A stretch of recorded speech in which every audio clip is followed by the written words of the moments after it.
Okay, hi guys. This is the last Hangout recording for Active Engage.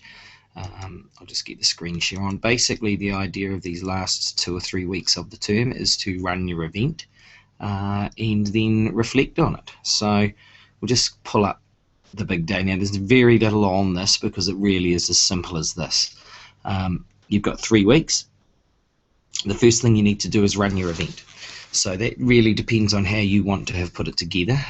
In our school, we are running something in line with the Soccer World Cup.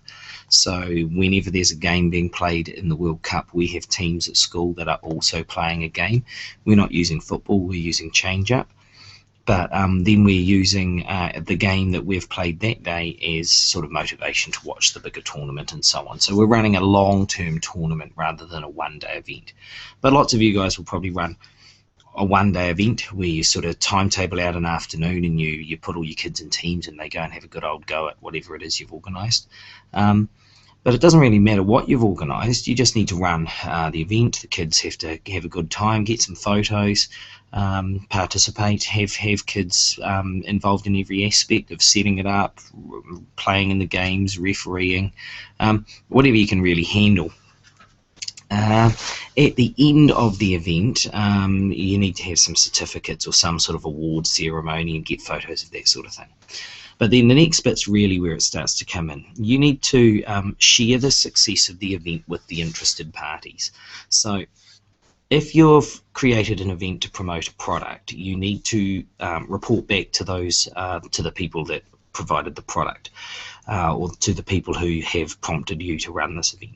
So that involves sharing, basically writing in a newsletter, putting things on your website, and then writing letters with links or photos included. But it might also involve a little more than that. And so what you then want to do is quantify, number 3 here, quantify how many people your event touched. And that's a bit of a long stretch for many kids, but you start with how many people were involved in the game. So you've got the number of participants. Then you want to look at the number of spectators. So how many people actually turned up on the day. And you could be a little creative with the way you structured this. You really just want the kids to realise that reporting back and quantifying is part of the process. So what I would do is I would count every team that is not playing as a spectator, and then you might have some extra adults that did turn up, or some other people that were there at the time. But then through your sharing, so let's say you've written in the school newsletter, and the school newsletter then has a reach of the number of families in your school, then you can report that you have actually had your event exposed to, maybe it's 200 or 300 different families or parents. So that can all come into your reporting.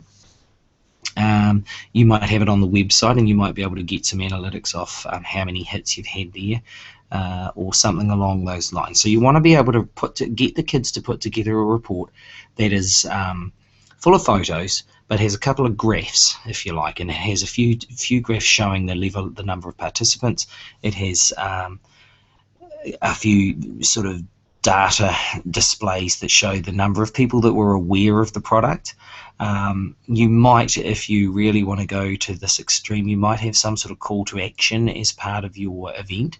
So you might have a little flyer or something that people who come to your event take home, or something that you put in the newsletter where they can go on a website and write a comment, or where they can write a comment and send it back to a room in your school. And that way you've got more data on how many people were actively engaged by your event, and basically create some sort of report that you can say, you can look at the value of the event you have run. So then it really comes down to looking at your assessment. So just to reiterate, we're in week 7 now. I think you really want to have your event run by the end of week 8 at the very least. And then take a good week just as a class or as an individual, but it's probably better to just do it as a class, to try and create some sort of written up report that you can share with the Board of Trustees or your other teachers, or you create the need and make it important. But if you look at the assessment, I'll just dig it out. Active Engage, we'll go to level 3 and we'll have a look at what we've got. Just wait for it to open up. Okay, so at level 3, it's asking the students to identify risks and their causes and describe the safe practices that they've employed to manage these. So really, you could host a conversation with the students and discuss the types of things that you had to do to put into place to ensure that the game was safe, how the organisation was managed, how the layout of equipment and that sort of thing was managed, but also what rules and systems did you put into your game to make sure the game ran safely, and then just get them to reflect and maybe list some steps that they took. I would leave B4 and B2 out because those are things that the teacher probably has to comment on because they're to do with how the students have actually played and participated. However, there is an element of each of them that is describe. So students have to participate in cooperative and competitive activities and then describe how that affected their behaviour. So there is an element of the teacher would need to guide that discussion and point out that there were competitive activities in the event, but there were also cooperative activities in the practices, and they need to reflect on how they acted in the two of them and what changed and what made it more exciting, and just have a general paragraph really where the kids talk about the difference between their practices and that day itself. For B2, develop movement skills in challenging situations and describe how these challenges impact on themselves and others. So they're looking to identify the impact of having to win or trying to win or working towards winning, the challenge of a new sport, and the kids just write something about how it made them feel, how it made them act.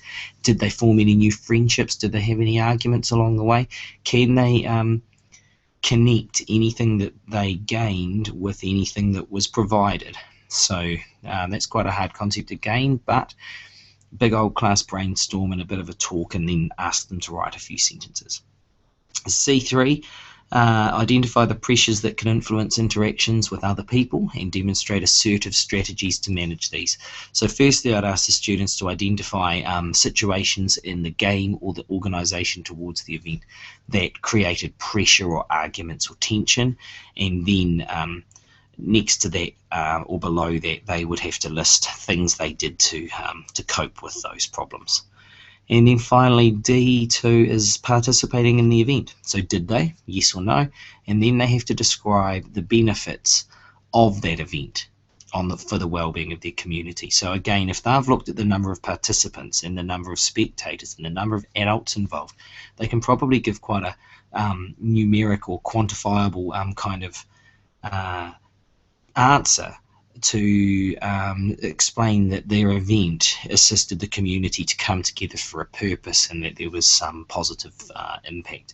And you might be able to get some player comments and some parent comments from the day that the students could use to support their idea. Then you want to, if you did look at community outcomes, you want them to identify whether their event helped build strong communities or a safe community, or you'd have to go back and have a look at that page. Then evidence of the alignment to the outcomes. So you want to give examples of, so they might write here that their event helped build strong communities. They'd have to explain, okay, where's the evidence that a strong community was built? What was something? And it might be that there's a photo they need to attach or something like that. And then if you did use your event to raise an awareness of the product, what did they do? So let's say their event was pretty much structured around a made-up soft drink.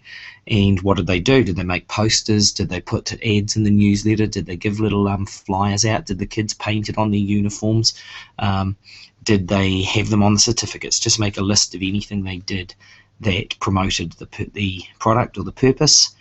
And data to show the raised awareness of the product, again, comes back to how many people viewed the school newsletter, or saw the certificates, or took part in the tournament and were in an environment that had the product around it the whole time.